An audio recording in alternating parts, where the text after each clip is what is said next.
এই যে ধরেছে। কি মাছ এটা?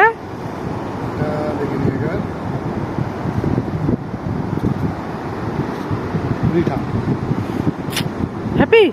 অবশ্যই। দাঁড়াও একটা ফটো তুলবো, দাঁড়াও।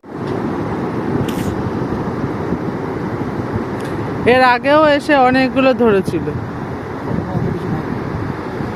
হ্যাঁ না, রাখো, কিছু হবে না, চলে যাবে না। কি করবো এগুলো?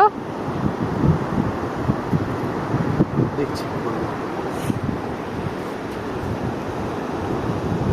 আজকে দ্বিতীয় ক্যাচ, ছোট্ট একটা রিটে মাছ, চারজন খেলো না, ও নিজে খেয়ে নিজেই আটকে গেছে, আমাকে কিছু করতে হয়নি ওকে।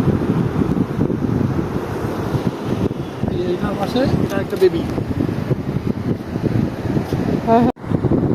তিনটে পর পর একই মাছ হয়েছে। হ্যাঁ, তিনটে একই মাছ, সবই রিটে মাছ খাচ্ছে, খুব বড় নয় মাছগুলো, না, ছোটো ছোটো মাছ। ট্যাংরা মাছ হিসাবে দেখতে গেলে কিন্তু সাইজ কিন্তু খারাপ না। না, আসলে এখান থেকে তো অত দূরে লঙে অনেকটা দূরের মতো বসে ছড়া যাচ্ছে না, সব কাছাকাছি পড়ছে, ঢেউয়ের মধ্যেই পড়ছে, ঢেউয়ের মধ্যে যতটুকু আসে। এটা যদি আরও ঢেউয়ের ক্রস করে যদি একটু ডিপে ফেলা যায় তাহলে বেশি কিছু পাওয়া যাবে।